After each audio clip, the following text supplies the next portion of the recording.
Buenos días, Cuernavaca. Buenos días, Morelos. Empieza bien tu día con nosotros.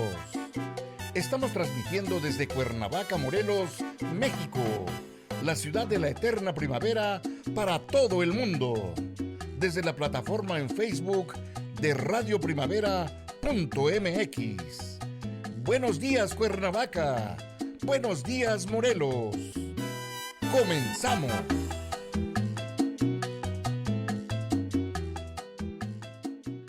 ¿Qué tal, amigas, amigos? Bienvenidos una vez más a este su programa,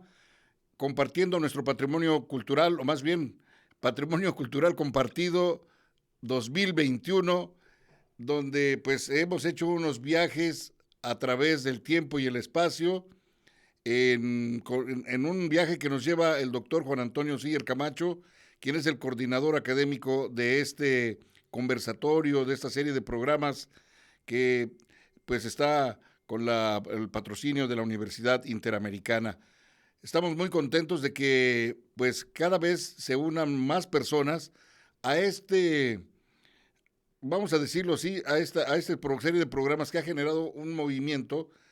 porque el patrimonio cultural en muchas ocasiones, y después me va a desmentir o a enfatizar o a asegurar el doctor Juan Antonio Siller, muchas veces es visto estrictamente como una cuestión de atracción turística y no como una manifestación natural y cultural o mixta, como lo dice la UNESCO. Así es que el día de hoy vamos a invitarlos a que vayamos a conocer el puerto y la fortificación de San Blas Nayarit, aquí en México. Para ello, cedo el uso de la palabra al doctor Juan Antonio Siller Camacho. Doctor, adelante, por favor. Muchas gracias, muy buenas tardes a todo el auditorio. Un gusto de estar nuevamente en este ciclo recuperando nuestro patrimonio cultural compartido bajo el ciclo de conferencias, itinerarios culturales, puertos y fortificaciones en América, que estamos presentando este día miércoles 24 de noviembre de 2021. Va a ser importante estar en esta última charla de la parte americana, es decir, hemos viajado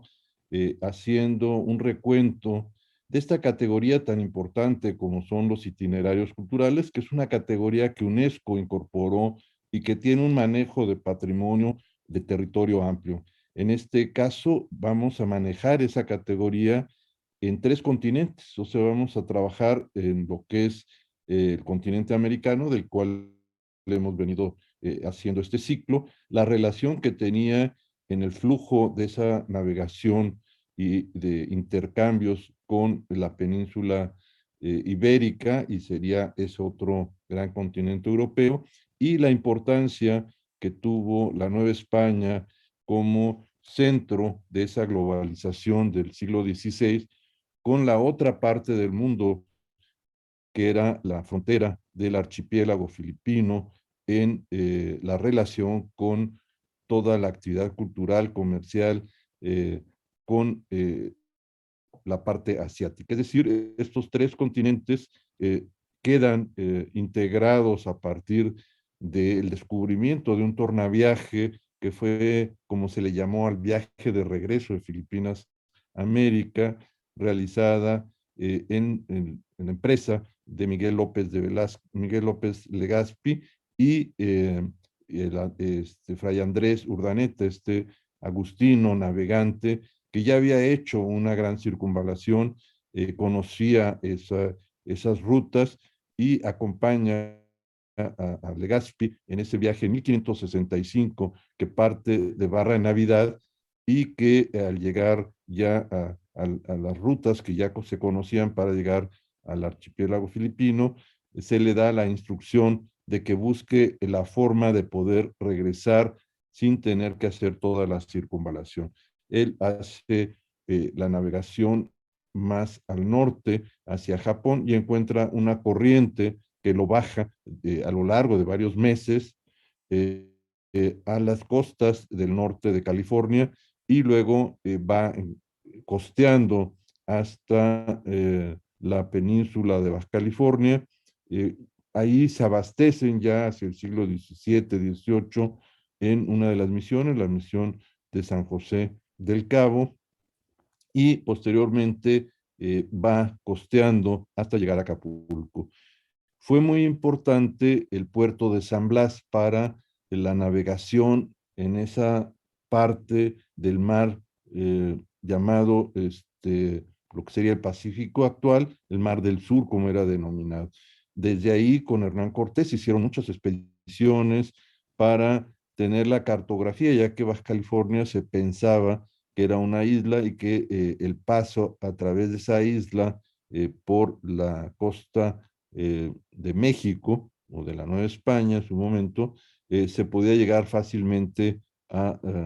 Filipinas, a Asia, pero se descubre que es una península y que hay que hacer todo este circuito en base a las corrientes, los vientos y la época. Y San Blas va a ser el primer puerto en el que estas embarcaciones, después de 4 o 5 meses de navegación, podían arribar a un lugar seguro y tener con la maestranza que había ahí, carpinteros de ribera, las reparaciones suficientes pues a los embates que el mar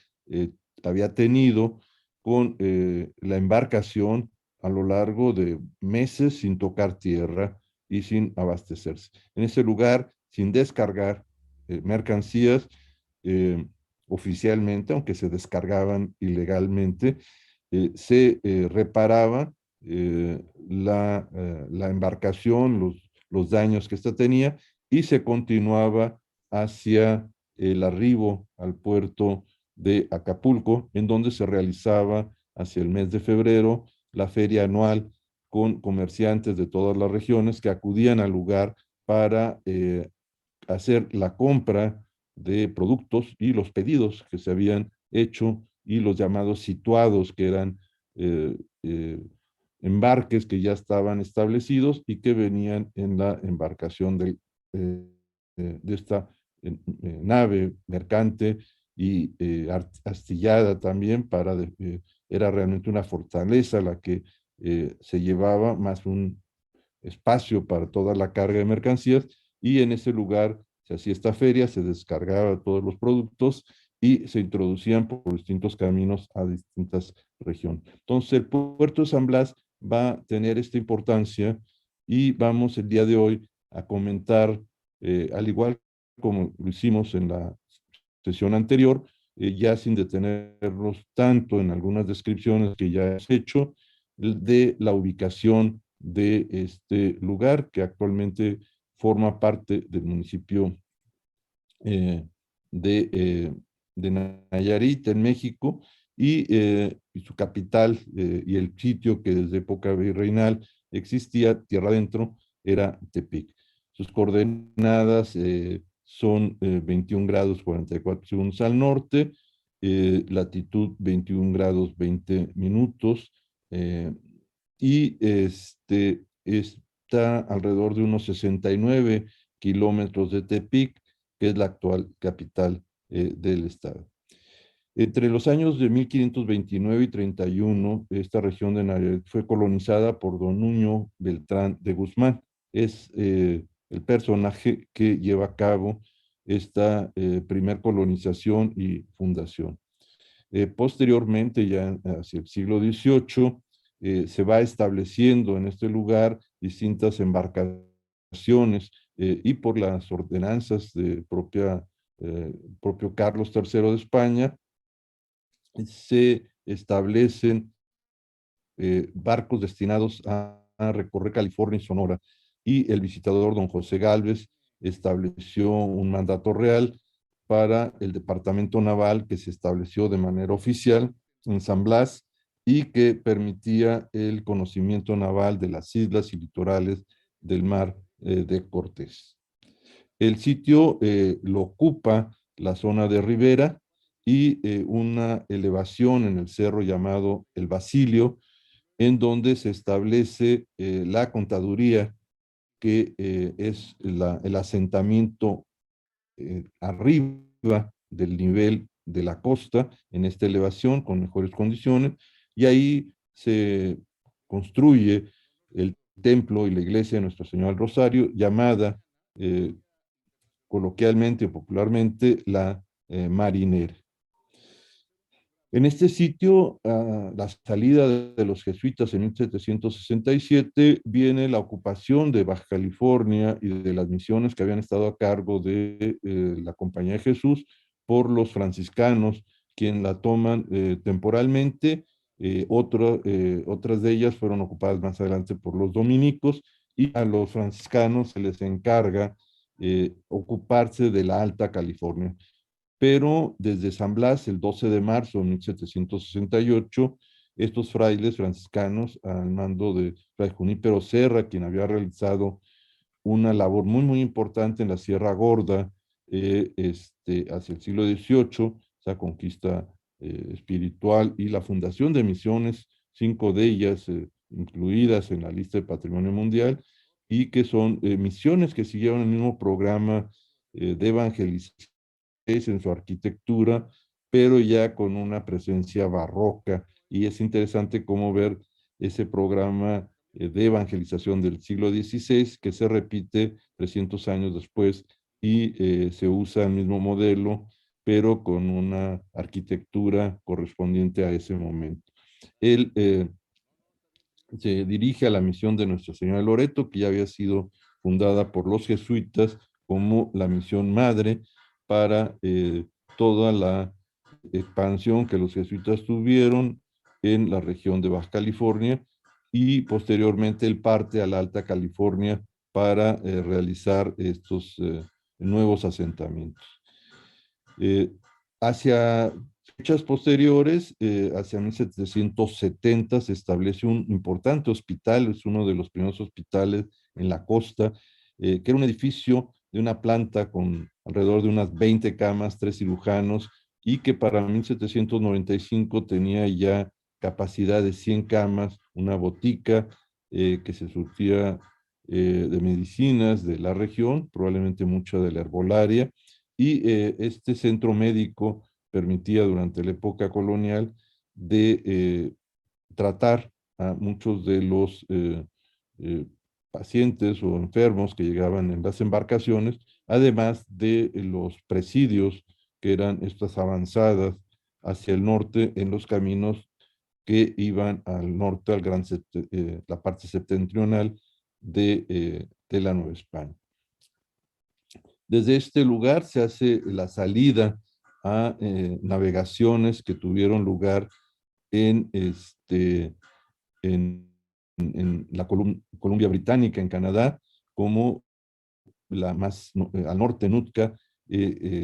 hacia 1774, por el explorador español Juan José Pérez Hernández, que partió del puerto de San Blas en una misión de documentar y conocer esta zona, pero además de evaluar la presencia rusa que empezaban a bajar desde Alaska a esta parte del norte de la California y de lo que es actualmente con la Columbia Británica en Canadá. Desde este lugar salieron distintas naves, están registradas, y hacia 1780 desde este puerto zarpan 3 naves de guerra hacia Manila, Filipina, durante la guerra con Inglaterra que tuvo lugar hacia esas fechas. Desde este punto también la expedición relevante que tuvo el capitán Malespina, que hace un recorrido muy, muy importante en toda esta región, y que está en todas las referencias de navegación como punto de partida. Durante la Guerra de Independencia arribó a San Blas el galeón de Manila procedente de Filipinas, y probablemente son las últimas navegaciones de este galeón, que hacia 1815 se suspende por las guerras de independencia, la toma de San Diego por Morelos, y se rompe ese monopolio de España que tenía para el comercio con esta región. En San Blas estuvo también ubicada una de las primeras aduanas del virreinato de cara a lo que se llamaba el Mar del Sur o el Océano Pacífico. Y en este mapa que vemos aquí podemos ver cómo las distintas expediciones que he venido mencionando partían algunas, por ejemplo, de Acapulco, ahí se ve la ruta eh, eh, de salida de algunos de estos expedicionarios, de Chanetla, que es en la que sale Cortés y hace la navegación en esta parte que fue denominada Mar de Cortés y que funda Santa Cruz, que es La Paz posteriormente. De ahí sale Saavedra, uh, Álvaro Saavedra, Cerón, hacia 1528 en un viaje de Zacatula hasta Filipinas, por instrucciones del propio Cortés. Cortés hace esta exploración hacia 1535, Ulloa hacia 1539 y Ruy López de Villalobos hace un viaje en 1542 a 43 partiendo de Barra de Navidad hacia Filipinas. La navegación que hizo Vizcaíno también es importante hacia 1602, 1603, en que parte de Acapulco y sube costeando San Diego y a la parte de norte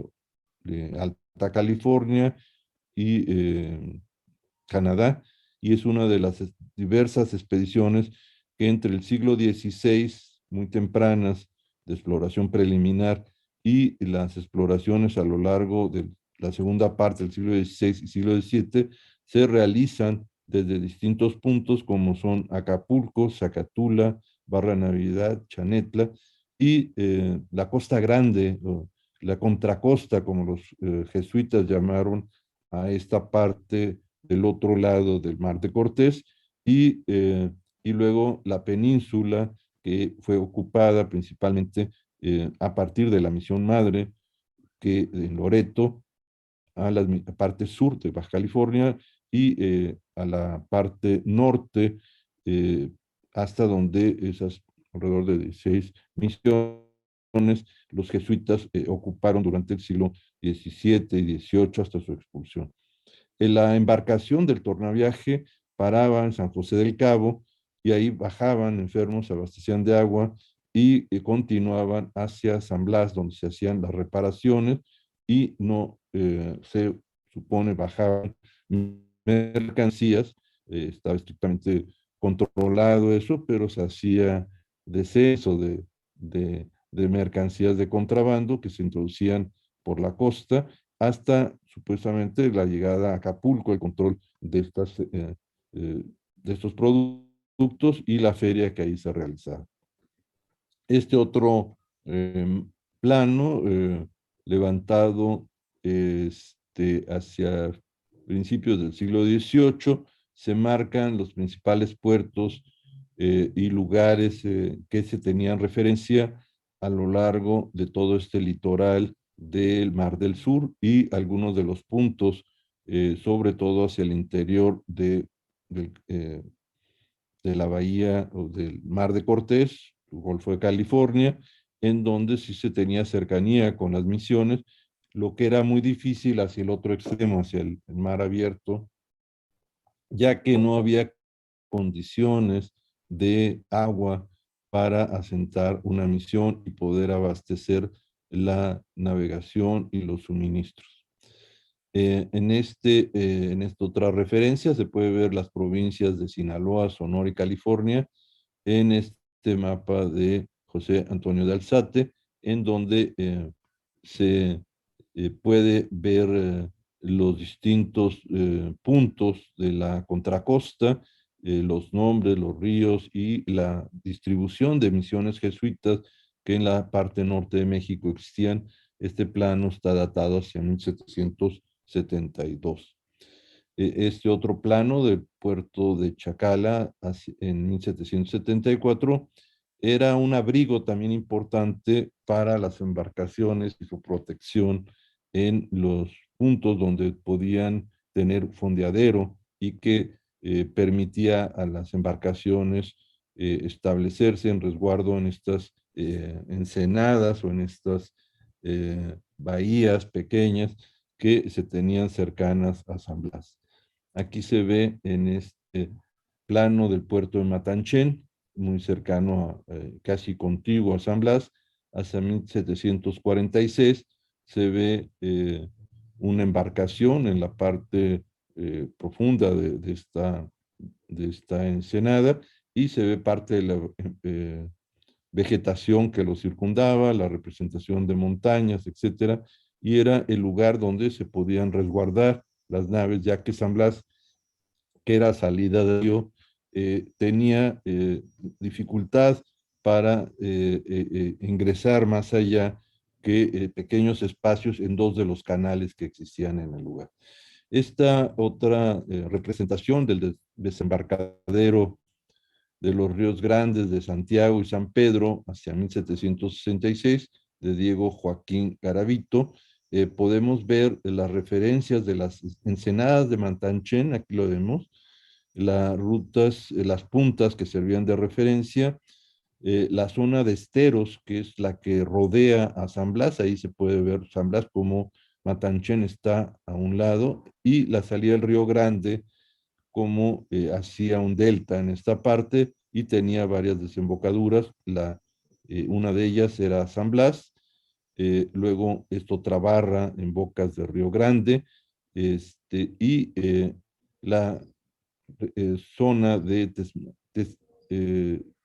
Temexcaltitán o Temexcaltitlán, que es esta isla circundante en esta zona lacustre. Y luego de otras bocas que encontramos de la desembocadura de toda esta serie de ríos y cómo aparece aquí la referencia al Mar del Sur.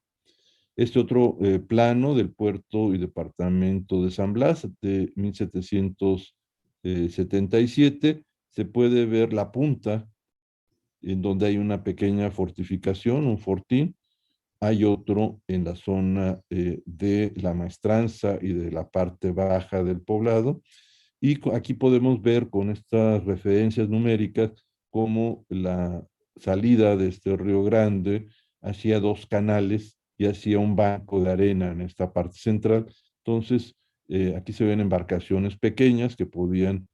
moverse en este espacio. Las embarcaciones grandes quedaban en la parte de enfrente de San Blas, y la bahía de Matanchén, donde podían quedar en resguardo. Y aquí vemos todas las instalaciones de lo que es conocido como la maestranza y la zona de mantenimiento de embarcación. En este otro plano de 1809 se pueden ver distintos caminos que partían de San Blas hacia Tepic, que era la parte alta, la parte más protegida. Ahí se ven tanto los ríos que bajaban como viejos caminos, la zona montañosa, el camino real como llegaba. Y aquí hay dos caminos, un camino largo que va en esta parte, partiendo de San Blas, y uno que va en esta otra zona, un poco más corto, que eran los dos caminos desde los cuales a 69, 70 kilómetros, dependiendo de la ruta, se podía estar en un lugar de mejores condiciones climáticas y de estancia. En este plano de 1887 se puede ver lo que es el asentamiento arriba del Cerro San Basilio, con la contaduría, el templo de Nuestra Señora del Rosario y la parte baja donde estaban los astilleros, la reparación que hacían estos carpinteros de Rivera y el brazo que esta península hacía y una de las fortificaciones que estaba en este punto cuidando la boca de entrada. Y acá se ve la bahía de Matanchen. En este otro plano se ve es un plano de 1847, se pueden ver los afluentes, se pueden ver algunos asentamientos dispersos, pero principalmente San Blas y Tepic son los más importantes. En este otro se ven las distintas calzadas que comunicaban con el poblado y la playa, y en este que es mucho más claro, se puede ver los distintos elementos que conforman el asentamiento ya más reciente de San Blas. Ahí se ve parte de la traza de la maestranza y del poblado, con calles en sentido largo, que era el camino que salía a Tepic, la contaduría en el lado derecho, ahí se alcanza a ver, y la salida del río y este espacio que llamado el Pozo, que era la entrada para llegar a este punto donde se reparaban las embarcaciones. Esta imagen nos muestra la marisma de San Blas desde el Cerro de la Contaduría. Es una foto de un colega, fue mi alumno, y su trabajo de licenciatura en arqueología fue el estudio de San Blas. Es un trabajo que no ha sido publicado y estoy tomando algunas de sus referencias, de sus planos y de algunas de sus fotografías. Hugo Arciniega, y estas las tomó él hacia 1974 para el desarrollo de esta tesis que tuve la oportunidad de dirigir. Y es una vista desde la parte alta hacia el marisma que existe en la parte frontal. Estas son una serie de planos importantes que en ese propio trabajo, al que hago referencia, hacia 1780, se puede ver una de las fortificaciones junto a la maestranza en la parte baja, en donde se ven los distintos espacios, los aljibes, las habitaciones, este alzado de esta fachada y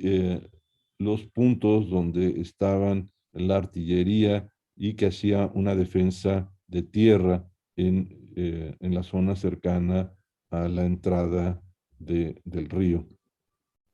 Y este es un plano de un proyecto y que posteriormente se desarrolló, eh, completándolo hacia 1769. Ahí se puede ver muy bien lo que es la plaza, la iglesia, la casa cural, edificios de gobierno y luego la lotificación a lo largo de estas grandes manzanas y solares de las habitaciones y las calles a cordel,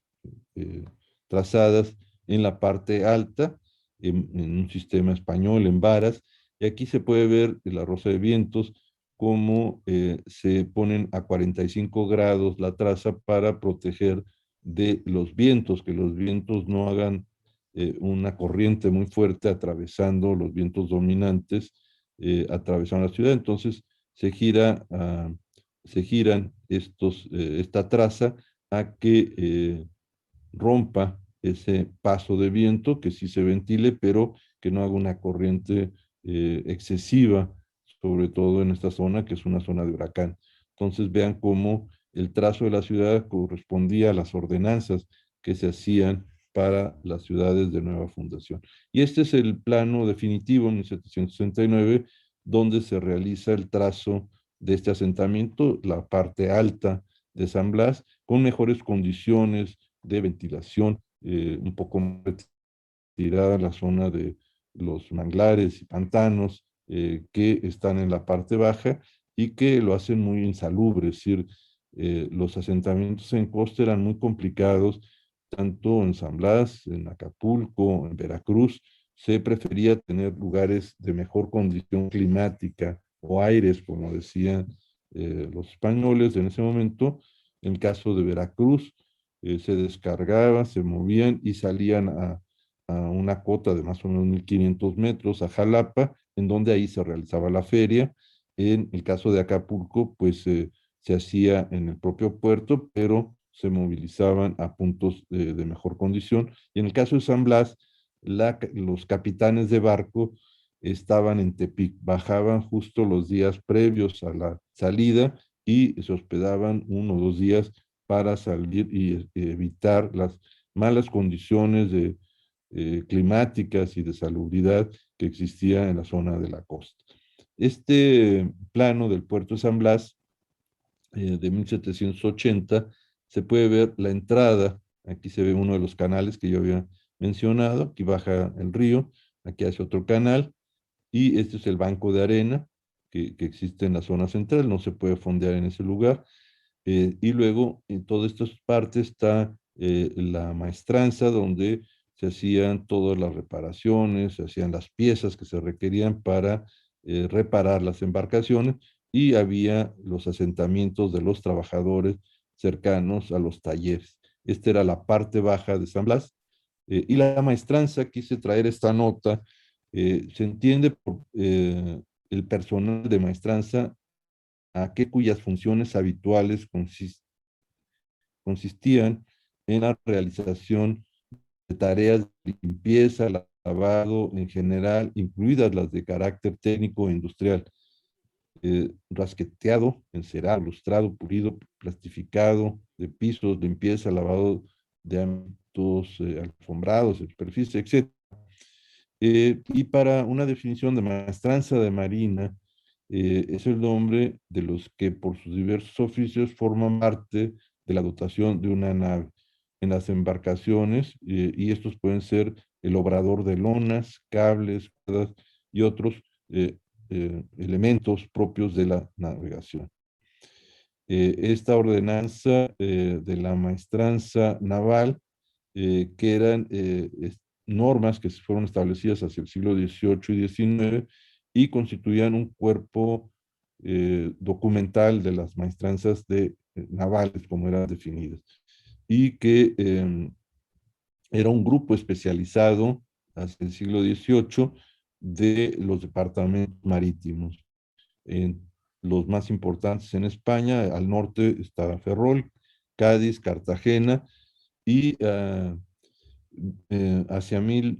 puede situar que hacia 1800, bajo este nombre de maestranza marina, estaban incluidos hasta comienzos del siglo XIX todos los individuos dedicados a construir y carenar barcos junto con otros artesanos y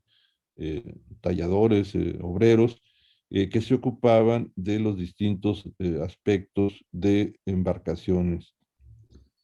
Esta es una representación de uno de los barcos de Francisco de la Bodega, 1777, en donde se ve cómo se elaboraban estas embarcaciones y las partes de un barco, y sobre todo los tipos de madera que se requerían para cada una de las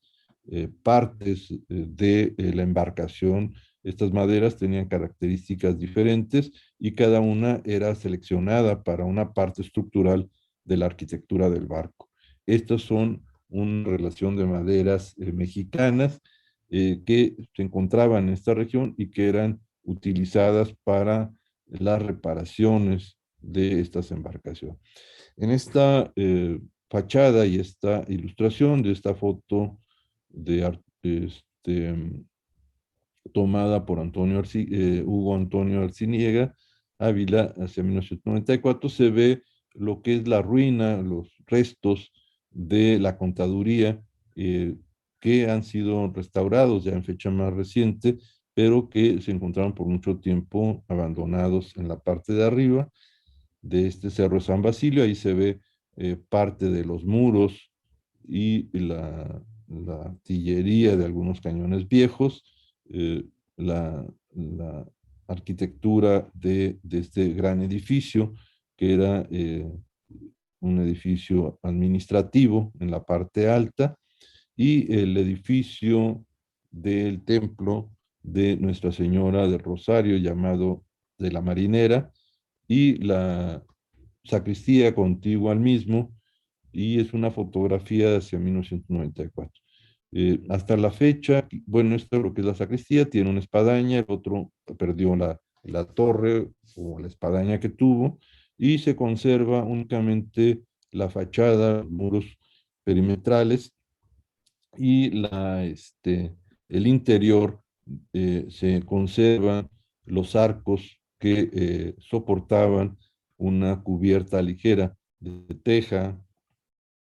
y que seguramente era una cubierta a dos aguas. Se ve parte del coro y sotocoro y se ve parte de esta nave de este templo en ruinas. Ahí se ve la parte posterior, se ve la espadaña de la sacristía, se ve el ábside o testero del templo, se ve una espadaña en la parte posterior y se ven ahí unas gárgolas de las bajadas de agua. No sabemos si fue una bóveda ligera la que tuvo o una cubierta de otro tipo. Esa es nuevamente una vista frontal con el cementerio. Conserva aún el cementerio al frente y restos de esas criptas que fueron alojadas en el lugar. Esta es una vista de la Plaza Mayor o Jardín José María Mercado, hacia 1911, en donde se observan los edificios ya civiles, junto con un reloj de cuatro carátulas que es el edificio principal del lugar, y ahí se ve la plaza con eh, los habitantes en ese momento, una plaza amplia, y lo que actualmente se ocupa en San Blas es la parte baja. La parte alta, que fue parte del asentamiento, ha quedado en abandono. Y este es un tipo de vivienda unifamiliar, hechas con adobe, ladrillo, madera, teja de barro, que se conserva sobre una de las calles principales de la ciudad, y esta es la arquitectura característica de este lugar actualmente. Aquí vemos otra edificación donde la parte baja tiene estos materiales de piedra, adobe, etcétera, y el segundo piso es construido con madera. Esto me recordó mucho la arquitectura de Filipinas, particularmente la de la isla de Luzón, en Baguio o en propio Manila, como la arquitectura filipina construía la parte baja con mamposterías y la parte alta siempre está edificada con un material de madera, por las condiciones térmicas, la facilidad, el peso, etcétera. Pero esta idea de construir con un material de mampostería en planta baja y uno alto es muy característico de la arquitectura de que vamos a ver en una sesión posterior, y que va a ser quizás esta influencia que llegó de Filipinas, ya que era el punto de arribo, el primer punto de arribo oficial del galeón, y mucha población asiática, no únicamente filipina, venía como parte de la tripulación o en servicio de esta embarcación, y que seguramente asentados ya en este lugar, la costa de Colima y Nayarit, trajeron esta arquitectura que existía en Asia, en la parte del archipiélago filipino. Esta es una planta del Hospital de San Blas hacia 1783, y aquí podemos ver lo que es la planta arquitectónica en esta parte y un alzado lateral en el otro. Se ponen las puertas y ventanas para una ventilación en la parte superior, y en este se ve una nave principal con un altar al fondo, las camas, una ventilación cruzada, y luego en el otro costado, comunicándose con la nave principal, los distintos servicios, el párroco que estaba en el hospital, el doctor encargado del lugar, la botica, los lugares para preparar alimentos, cuartos de resguardo, y esta era la forma que tenían estos primeros hospitales construidos en los puertos hacia 1783. Aquí vemos hacia 1806 otro modelo de hospital a base ya de un patio central, un acceso, una cámara larga, una crujía larga para la zona de hospitalización, otro espacio amplio que pudo haber sido también una extensión de la misma, y en el otro costado vemos la portería, el control, la botica y los servicios de cocina, estufas, etcétera, y las habitaciones tanto del encargado, los enfermeros en el hospital. Y esta es la fachada Si se fijan, son ventanas muy amplias y como podemos ver en los vanos, que permitían una ventilación cruzada desde el exterior hacia el patio central, que permitía una ventilación, iluminación, y es el sistema de los dos tipos de hospitales, con patio central y con una galería a lo largo. En esta otra imagen vemos lo que se llamaban los tinglados. Eran estos lugares, los recintos portuarios, en donde se establecían los almacenes y cómo había variación en los niveles de inundaciones, tanto del río como mareas, se hacía de manera de palafitos. Aquí se ve el alzado, son estructuras de madera con palafitos cubiertas a dos aguas y luego esta es la planta como circundaba alrededor para el resguardo y almacenamiento de todos los productos y herramientas de la propia maestranza. Este es un plano de hacia 1877 de una aduana marítima en Manzanillo y viene como referencia para ver que estaban hechas a base de un patio central, crujías perimetrales, zonas de oficinas y bodegas, y eran los modelos que se utilizaban. Este otro plano, que en este trabajo de Hugo Arciniega, que retomo, aparece, es un plano además hecho por Miguel Constanzo, un ingeniero constructor muy importante, eh, y que hizo cartografía en la parte del Mar de Cortés y esta región, y en este plano una planta arquitectónica para un cuartel de artillería en Tepic. Vemos cómo es a base de un patio central, un control, las habitaciones y unos pórticos. Esta es la primera aduana marítima eh, de San Blas, en Nayarit, hacia 1993. Es la foto. Se ve como perimetralmente tiene un pórtico para tener un espacio de transición ya cubierto entre el área exterior y el interior. Hay una estructura eh, de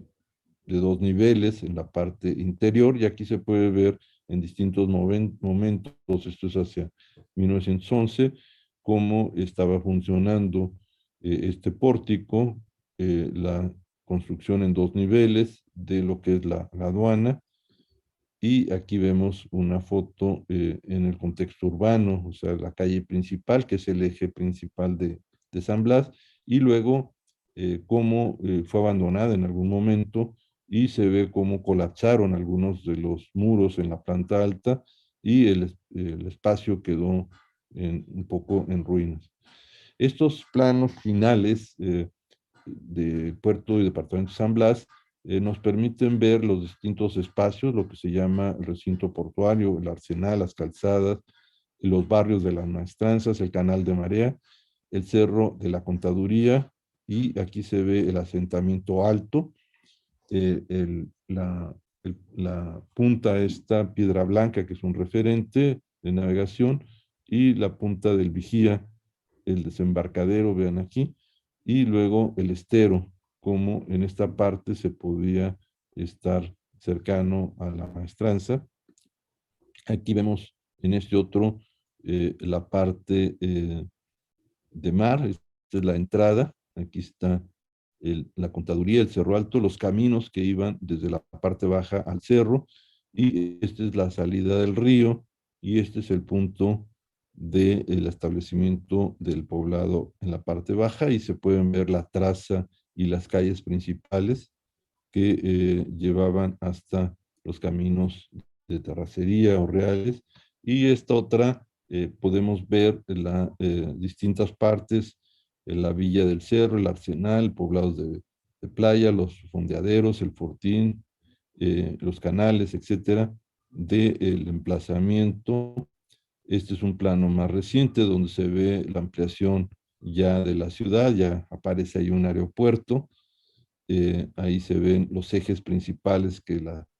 San Blas tuvo, y estas últimas ilustraciones nos muestran la costa del Mar del Sur, del Océano Pacífico, las zonas de esteros contiguas a las playas, el estado actual del templo y sacristía de Nuestra Señora del Rosario en el Cerro de la Contaduría. Ahí se ve la fachada principal del templo y la sacristía. Y esta otra ilustración del conjunto de la Contaduría, en donde han puesto ahí unos cañones, han puesto unas bardas, un monumento, y han recuperado un poco los muros derruidos del conjunto. Y esta última, con la que terminamos, me pareció muy interesante porque es una referencia a la arquitectura vernácula de materiales de madera y palma en forma de palafito en la región de los manglares de este lugar, y que sus pobladores siguen construyendo. Es decir, es una arquitectura perfectamente integrada a las condiciones del medio físico, a la fluctuación de las mareas. Ahí se puede ver la región de los mangles como baja y sube dependiendo de las mareas, pero la casa queda siempre arriba, nunca se inunda, y está construida con los propios materiales del entorno, cubiertas de palma, eh, este, y cómo tiene estas escalinatas para que desde las embarcaciones sencillas con las que se llega a este lugar, no hay caminos de tierra, se puede estar en estos espacios, y cómo seguramente en el periodo virreinal esta arquitectura propia del lugar ha permanecido. Es decir, es una arquitectura que por su tradición se ha conservado en el tiempo, y los vestigios que actualmente tenemos en el lugar por parte de sus pobladores sigue recreando esa arquitectura que seguramente fue la que existió desde el siglo XVI al XVIII, y que era la arquitectura propia de los habitantes del lugar. Hay unas referencias que he incluido el trabajo de Hugo Antonio Arciniega, que es la tesis presentada en 1995, un trabajo muy interesante también de Guadalupe Pinzón y Flor Trejo Rivera, llamado El mar, percepciones, lecturas y contextos, una mirada cultural a los entornos marítimos en México. Está publicada por la UNAM en 2015, y luego un trabajo de ese mismo libro que me gustó mucho, del propio Hugo Arciniega, que titula El puerto de San Blas con las mismas por muralla en el mar. Percepciones, lecturas y contextos. Una mirada cultural a los entornos marítimos, y que está en la misma obra de 2015. Y he agregado también recorridos y documentación que al sitio he hecho desde 1970, y que me ha permitido documentar muchos aspectos y cambios que el conjunto ha tenido a través del tiempo. Con esto damos conclusión a esta sesión del día de hoy, y pasamos a las preguntas que el público quisiera hacernos en torno al tema que hemos desarrollado. Muchas gracias. Sí, doctor, pues rápidamente vamos a las preguntas. Diego Rodríguez, ¿cuál fue la importancia de San Blas en la exploración del Océano Pacífico? Y Jorge Abundes, más o menos por ahí va la pregunta. ¿Por qué usaron Acapulco como puerto principal para el comercio y no San Blas? Sí, contesto a las dos rápidamente. Acapulco es una bahía natural, la mejor bahía que tenemos en el Mar del Sur, o sea, todo el Océano Pacífico, y es una bahía que permite un resguardo perfecto de las embarcaciones, la posibilidad además de tener el Fuerte San Diego, y la cercanía con el abastecimiento de las naves desde Puebla, que era donde se surtía con trigo, los bizcochos marineros, que era lo que llevaban la flota y que podían conservarse por sus características mucho tiempo, las salazones de puercos y de carnes, y, eh, y además el camino real que partía de Acapulco, por Tasco, Cuernavaca, pasaba por aquí hasta la Ciudad de México, y que continuaba además para el tránsito. Recuerden, el puerto era un punto de arribo de mar, había un camino de tierra a la Ciudad de México y continuaba a Veracruz y a España. y de España llegaba a Veracruz, Ciudad de México y bajaba. Es decir, la parte de tierra y de mar facilitaba más Acapulco. San Blas no tuvo nunca condiciones de puerto, lo vimos, no podían las naves estar más que en la bahía de Matanchen, pero era un lugar importante para la primera reparación de las naves. Imagínense ir con una nave averiada a los 2, 3 meses y no tener lugar donde repararla hasta llegar a ese lugar. Llevaban carpinteros en el galeón que hacía reparaciones en lo que llegaban a una reparación mayor. Y además bajar enfermos que en escorbuto y de otras enfermedades que tenían que quedar hospitalizados, por eso la importancia de los hospitales y la importancia también posteriormente de las aduanas para controlar el flujo de que no se bajara contrabando en esa primera arribo. Entonces, San Blas fue importante en ese sentido, pero nunca tuvo buenas condiciones, ni Acapulco tampoco, para establecer una estancia permanente. Es decir, se buscaban mayores latitudes, o sea, subir a Jalapa, en Veracruz, o subir a Taxco, otras regiones con mejor condición climática. Muy bien. Carmen Reynoso, ¿existen aún vestigios de esas construcciones a las que hace mención? Sí, las últimas fotos que mostré tienen las vistas del templo de la Virgen Rosario, la sacristía, lo que estamos viendo en esta imagen es parte de la contaduría ya un poco restaurada, había muros que estaban colapsados, han puesto inclusive ya entrepisos para darles algún uso. Este, y el resto de este asentamiento en la parte alta de este cerro, que permitía una mejor condición climática. Imagínense estar por lo menos unos metros arriba del nivel de la marisma que está infectada de zancudos, es decir, y de enfermedades que estos transmitían. Entonces, lugar más aireado, más ventilado, da una mejor condición de habitación. Todo lo demás, la traza y el asentamiento, espera un trabajo arqueológico, de arqueología histórica, para volver a recuperar esa información que ese asentamiento tuvo en la parte alta del Cerro de San Basilio. Muy bien. De Ana Mireya, ¿dónde se pueden consultar esos mapas? Resulta muy interesante verlos. Yo creo que lo mejor que se puede hacer es, después de que nuestro coordinador técnico lo Francisco suba a YouTube, Martínez.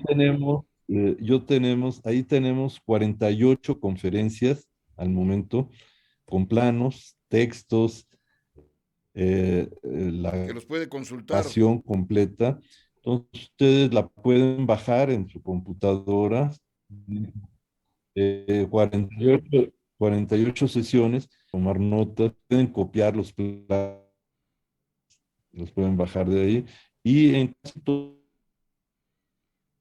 se comenté referencias o cuatro de bibliografías. Estos trabajos mencioné los más accesibles, quizás la tesis no, porque las tesis son más complicadas consultarlas. Bien. También José Juan Ayala nos pregunta, ¿quiénes eran los pueblos originarios en esa zona? Me parece que ya el internet nos hizo la travesura del día de hoy. Pero bueno, entonces de esta forma, pues damos por terminada esta sesión de la fortificación y el del puerto de San Blas, agradeciéndolos, invitándoles también para que la próxima semana nos distinga con su sintonía a la misma hora por este mismo medio. Hasta entonces, que la pase muy bien. Ya nos vamos, pero recuerda, estás en radioprimavera.mx. Buenos días, Cuernavaca. Buenos días, Morelos.